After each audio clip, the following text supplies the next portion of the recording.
नमस्कार दोस्तों, स्वागत है आपका चैनल जीपी पर। दोस्तों आज बात बाबा लक्ष्मण दास नारायण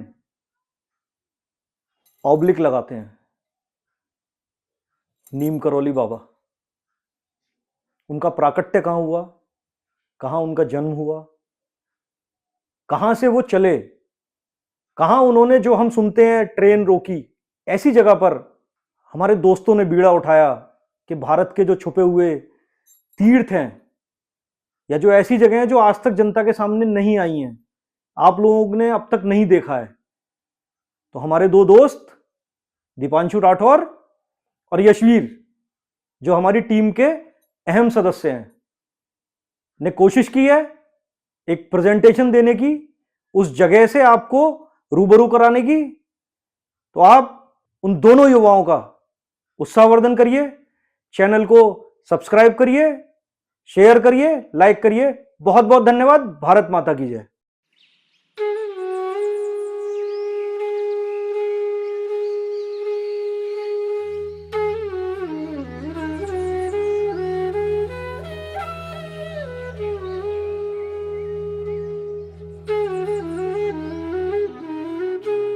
जैसे ही मंदिर के द्वार खुलते हैं, एक गहरी दिव्यता और शांति का अनुभव होता है। ऐसा लगता है मानो यह पवित्र वातावरण हमें अपनी गोद में समेट लेता हो। घंटी की मधुर ध्वनि गूंजती है, जिसकी तरंगे पूरे परिसर को राम नाम में विलीन कर देती हैं। और यही है वह पवित्र स्थान, नीम करौली बाबा का मंदिर। माहौल हमें शांति का एहसास कराता है और साथ ही इस स्थान की भव्यता और सुंदरता से भी परिचित कराता है। यह दृश्य हमारे हिंदू संस्कारों, हमारी संस्कृति और हमारे आपसी सम्मान और एकता की सजीव झलक दिखाता है। यहाँ आने वाला हर भक्त इस जगह की सुंदरता और शांति से मंत्रमुग्ध हो जाता है। यह स्थान सिर्फ एक धार्मिक जगह नहीं है, बल्कि एक ऐसी जगह है जहाँ आत्मिक शांति और भक्ति का असली एहसास होता है। जब भक्त भजन गाते हैं, प्रसाद लेते हैं, तो वह पल उनके मन की गहराई से निकलती हुई श्रद्धा और प्रेम का प्रतीक बन जाता है।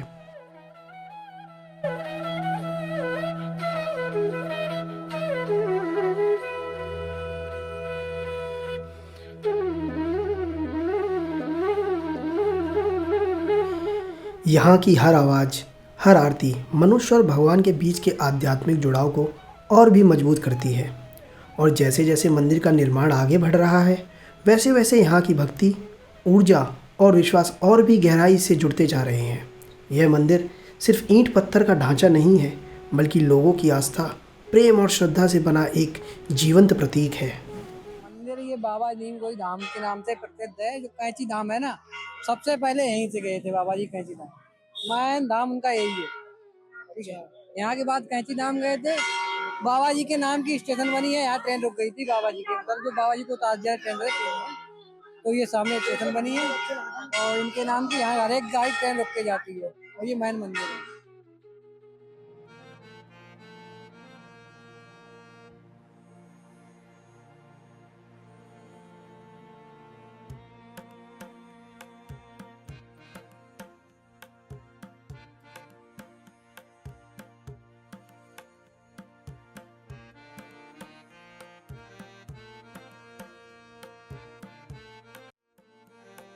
यह स्थान सिर्फ एक धार्मिक जगह नहीं है, बल्कि एक ऐसी जगह है जहाँ आत्मिक शांति और भक्ति का असली एहसास होता है। जब भक्त भजन गाते हैं, प्रसाद लेते हैं, तो वह पल उनके मन की गहराई से निकलती हुई श्रद्धा और प्रेम का प्रतीक बन जाता है। धाम में हनुमान जी की प्रतिमा के चारों ओर बंदर खेलते दिखाई देते हैं। यह नज़ारा मंदिर के माहौल को और भी जीवंत और खुशियों से भर देता है। यहाँ के कई विद्वानों और जो पुराने लोग हैं उनके द्वारा बाबा नीम करौली को हनुमान जी का रूप भी कहते हैं। लोग बोलते हैं कि बाबा नीम करौली की जो सीता राम और राम राम जपने की जो गूंज थी, वो आज भी इस मंदिर के प्रांगण में गूंजती है। धाम की हर आवाज़, हर आरती मनुष्य और भगवान के बीच के आध्यात्मिक जुड़ाव को और मजबूत करती है।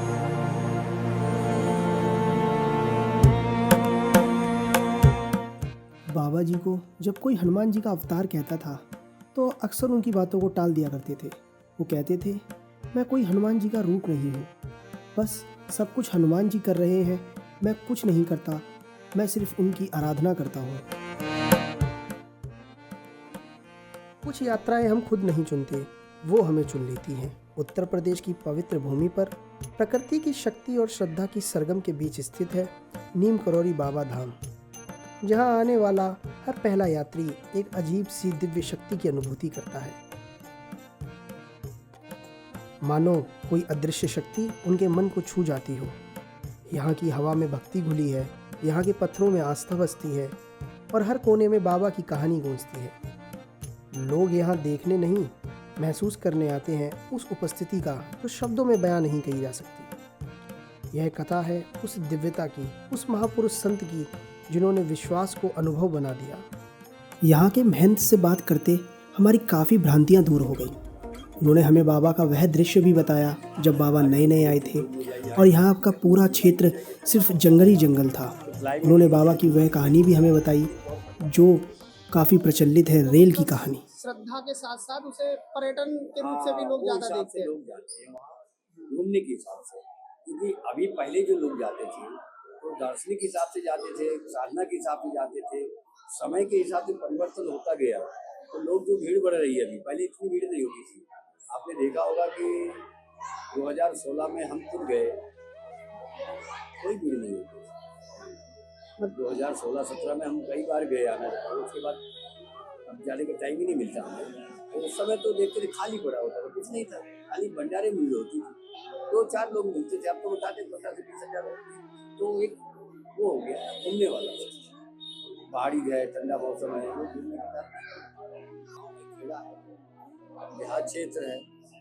यहाँ की जो सिस्टम है यहाँ भी होती भीड़, चलती रहती है। ऐसा नहीं है जैसे मंगल है मेला होता है, बूढ़ा मंगलवार पंचमी है मेला होता है, तो जो मेले होते होते बाकी लोग तो दिन में थोड़ा थोड़ा चलते रहते हैं, लोकल के लोग, ऐसा नहीं। और ये मेन स्थान है, सिद्धिपीठ है, ये सिद्धि शक्तिपीठ के नाम से जाना जाता है। बाबा को जो सिद्धियाँ मिली इसी स्थान से मिली। नीम करोरी इस गांव का नाम है, बाबा का नाम नीम करोरी नहीं। आप कहीं भी जाएंगे, चाहे कैंची या किसी आश्रम में, तो नीम करोरी वाले बाबा, कैंची वाले बाबा नहीं कोई जानता। इस गांव के नाम से जाने जाते हैं। मेन स्थान तो यही है। अब ये बताना है आपको कि मेन स्थान फर्रुखाबाद जिले में जो नीम करोरी है गांव है, वो बाबा का नाम नहीं है। बाबा का नाम लक्ष्मण दास है और इसी गांव के नाम से दुनिया में बाबा जाने गए।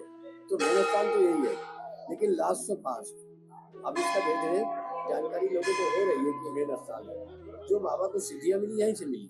अच्छा, 1912 में जब आए, देखो ऐसा आए थे, जंगल था यहाँ, जंगल का सीन है। गाँव तो पीछे था, यहाँ उन्होंने अलग जगाया। 1912 से 35 से जो साधना किया विशेष और सिद्धि प्राप्त हुई, 1935 में उन्होंने अखंड यज्ञ हुआ, भंडारा हुआ, उसके बाद यहाँ पे चले जाते। तो बाबा को सिद्धियाँ यहीं से मिली और यहीं से नाम भी मिला नीम करोरी। वो नाम यही छोड़ देते। लक्ष्मण दास जो है वो जाएगी तो बहुत लगा होगा, लक्ष्मण दास पुरी के नाम से यही 5 मिनट में क्षेत्र है, लेकिन ये नाम सारे विश्व में चला।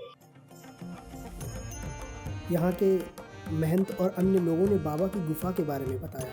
चलिए अब वहाँ चलते हैं। यह वही जगह है जहाँ बाबा ने अपने शुरुआती दिनों में गहन ध्यान और तपस्या में बिताए।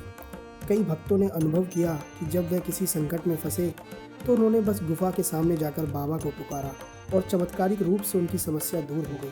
कहते हैं आज भी जो व्यक्ति सच्चे मन से इस गुफा में जाकर प्रार्थना करता है उसे किसी न किसी रूप से समाधान अवश्य मिलता है। उन्होंने बाबा की वह कहानी भी हमें बताई जो काफ़ी प्रचलित है, रेल की कहानी।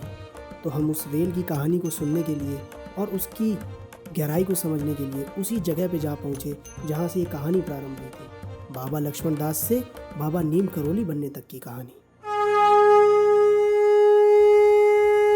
आप इस गांव के नाम से ही जान गए होंगे कि ये नाम किस सिद्ध महापुरुष से जुड़ा हुआ है। यह गांव बाबा लक्ष्मण दास, जो कि आज की दुनिया में बाबा नीम करोली नाम से बहुत ज़्यादा प्रसिद्ध हैं, उनसे जुड़ा हुआ है। उनका एक धाम कैंची धाम है जो कि उत्तराखंड की पहाड़ियों में स्थित है, जो कि बहुत प्रचलित है, और दूसरा इस गांव में। एक बार बाबा जी हरिद्वार की यात्रा पर थे। टिकट न होने के कारण टीटी ने उन्हें ट्रेन से उतार दिया। पर जैसे ही बाबा उतरे ट्रेन आगे बढ़ ही ना सकी। काफ़ी देर बाद जब बाबा जी को आदरपूर्वक वापस बुलाया गया तो ट्रेन तुरंत चल पड़ी। उस दिन सबने देखा जहाँ बाबा है वहीं गति है, वहीं शक्ति है, और उसी दिन से बाबा को बाबा नीम करोली के नाम से जाना जाने लगा। उनको जानने के बाद मैं ये बहुत आसानी से कह सकता हूँ क्यों लाखों लोगों के बीच में यह स्थान इतना प्रचलित है। माना कि यह स्थान कैंची धाम की तरह इतना प्रचलित नहीं है, लेकिन यहाँ के आसपास के लोकलों में यह स्थान बहुत ज़्यादा प्रसिद्ध है। इसकी महिमा, इसकी कहानियों की वजह से बाबा नीम करोली के इस धाम में आकर के मुझे ऐसी शांति की अनुभूति हुई है, मैं आपको वो शब्दों में बयान नहीं कर सकता। सीताराम की वह धुन, वह राम राम का जाप, वह बाबा नीम करोली की कहानियाँ।